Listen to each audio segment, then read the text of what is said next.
es caminar por esa España mágica, es España que parece que en algunos aspectos agoniza, que desde hace mucho tiempo tiene muchos enemigos y que solamente quizá en algunos resortes primitivísimos de lo que llamamos folclore, en manifestaciones antropológicas que parecen bizarras, ahí quedan las señales de la España mágica. Hemos ido a buscarlas también, a buscar incidentes extraños que dieron que hablar, a buscar ese lenguaje casi remoto y perdido, y lógicamente en muchos sitios y en muchas aldeas eso aún está fresco, por fortuna. La globalización no ha llegado a apisonarlo por completo.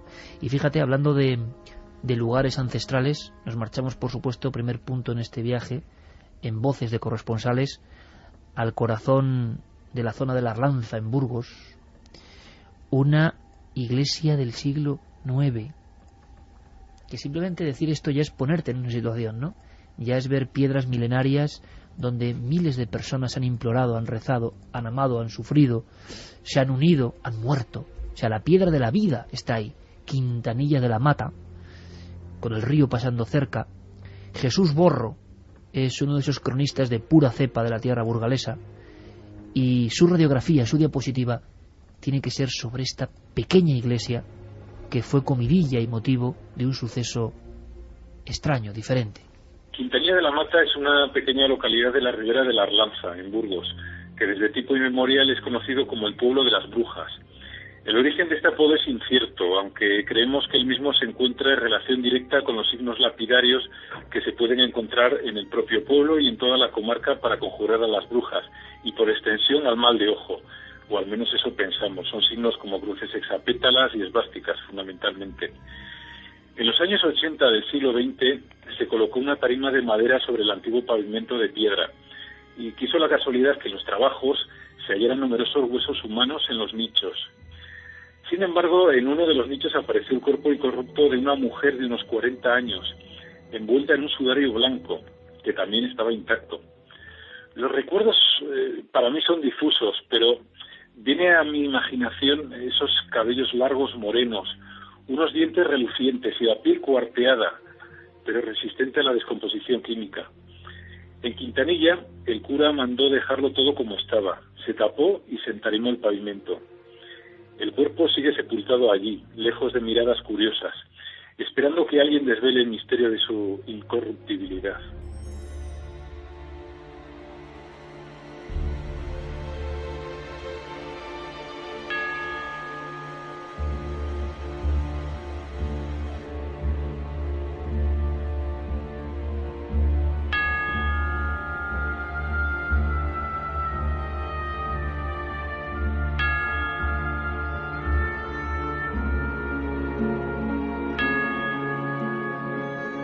Parece que suavemente llaman las campanas.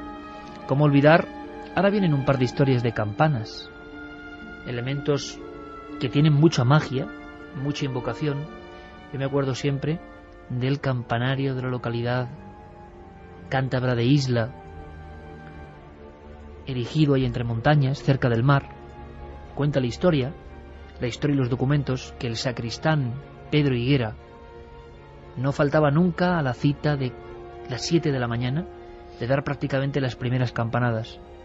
Pero un día, 1 de noviembre de 1976, y en un ambiente en el que muchos lugareños decían haber observado cosas raras, cosas extraordinarias en forma de luz, o incluso de alguna que otra figura que poco a poco se adentraba con negras galas dentro de algún casco urbano, como el caso de Escalante.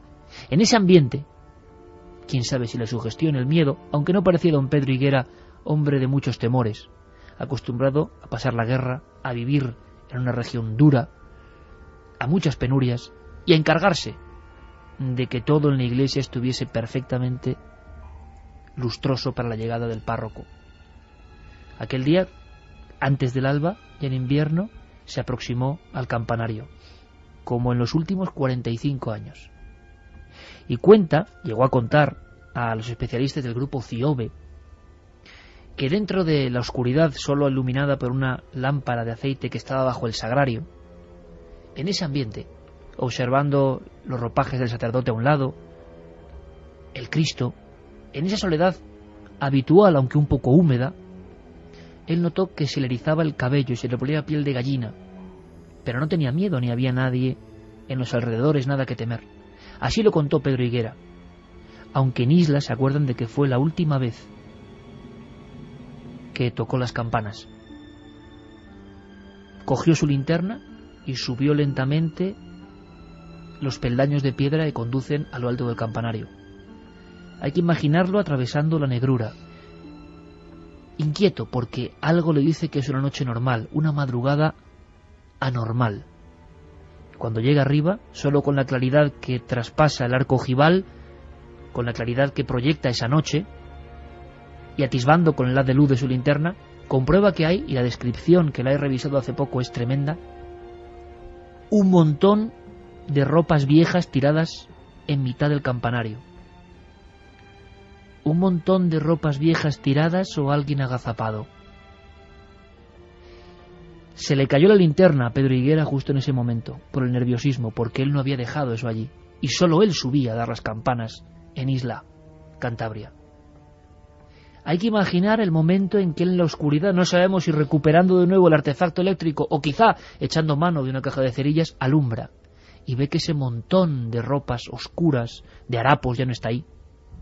Gira hacia un lado y comprueba con sus propios ojos y con terror que a unos 70 centímetros del suelo de piedra, cerca casi de la ventana, hay una figura famélica, alargada, delgada, con una cabeza pequeña, los brazos extendidos hacia abajo casi tocando con las yemas de los dedos el propio suelo, el cuerpo absolutamente horizontal, como un muerto fuera del ataúd, como un muerto flotando, pero es una sombra oscura, profundísima, tiene como un refulgor en la parte posterior.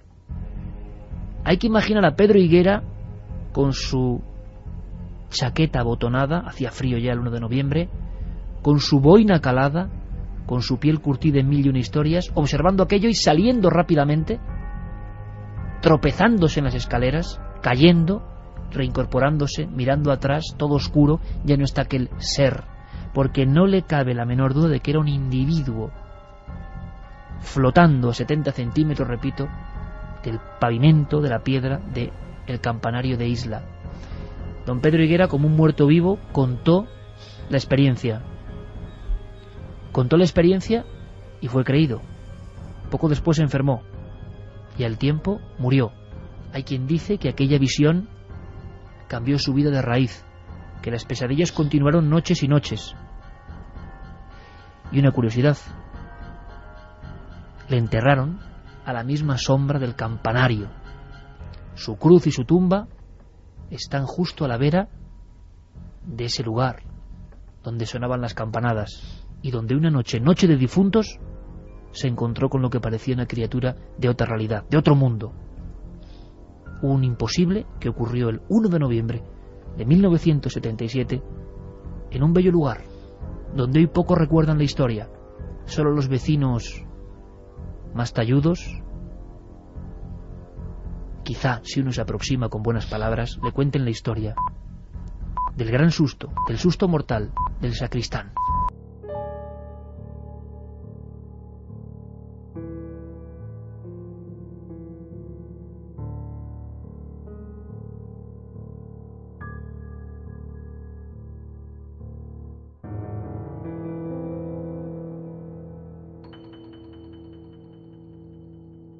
Y otra historia de campanadas, con este hilo conductor, nos lleva de Cantabria, Javier, a otras tierras.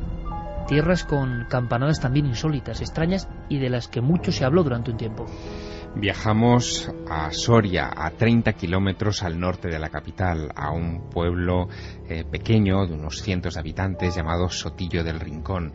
En la madrugada del 2 de abril de 1984 ocurrió algo realmente singular.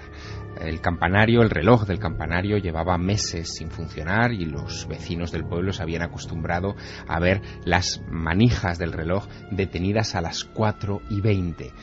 No se movían de ahí así desde hacía mucho tiempo. Sin embargo, esa madrugada, la madrugada del 1 al 2 de abril del año 84, hubo 2 vecinos del pueblo que se despertaron alarmados porque de repente ese reloj empezaba a repiquetear, a dar la hora. Sonaron las primeras campanadas, una tras otra, pero siguieron sonando más allá de las 12. 13 campanadas, 14 campanadas, 15 campanadas, hasta un total de 33. Hubo un pequeño descanso y vinieron otras 33. Los 2 vecinos que se desvelaron y que escucharon aquello tuvieron el temple de irlas contando, estaban extrañados, pensaban que alguien se había colado en el reloj y había manipulado aquello quizá para hacer una broma y despertar al pueblo, pero no se atrevieron a moverse de su casa hasta el día siguiente. Uno de esos 2 testigos era una mujer, Gloria, que fue la que inmediatamente tomó nota de todo aquello, muy impresionada. El otro era el alcalde del pueblo. A la mañana siguiente el alcalde fue directamente al campanario y se encontró con que nadie había entrado ni forzado la puerta para subir al campanario y manipular el reloj, que las pesas del reloj se encontraban desmontadas tal y como lo habían dejado los últimos técnicos que habían inutilizado ese aparato. Estaban a unos metros del mecanismo, cubiertas de polvo, sin que nadie las hubiera tocado en absoluto.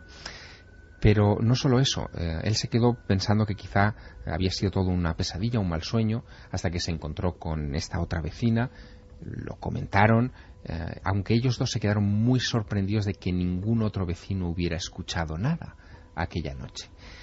Bueno, ambos sabían que las campanas sirven para avisar, que siempre traen un aviso, pero no sabían qué aviso era. Gloria, por desgracia, lo supo un tiempo después. Exactamente 66 días después. 66 días después, como las 66 campanadas, fueron las jornadas que separaron aquella noche de abril del día 4 de junio en el que falleció el marido de Gloria. No solo eso, sino que cuando empezaron a hacer cábalas con las cifras que rodearon aquel incidente, se llevaron también una sorpresa. Empezaron a aparecer 6 por todas partes. Si uno suma, como hacen los numerólogos, entre sí todas las cifras hasta singularizarlo en una sola, nos encontramos que todo lo que rodea este caso termina sumando 6. Si sumamos el 2 de abril, es decir, el 2 del 4 de 1984, con la 1:40 de la madrugada, que es cuando empezaron las 66 campanadas, con las 66, con el número 66, y con las 4:20, que es la hora en la que estaba detenido, congelado el tiempo en aquel reloj, la cifra resultante es 6. No sabemos qué significa, pero hubo un hombre, un periodista, que le sacó mucho partido a aquello. Se dio cuenta que era una de esas noticias únicas, singulares, de las que no se repiten. Se llamaba Juan José Benítez, y gracias a aquel incidente encontró la inspiración para redactar su primera novela, una que tiene mucho que ver con el tema con el que arrancábamos esta noche Milenio 3, la rebelión de Lucifer.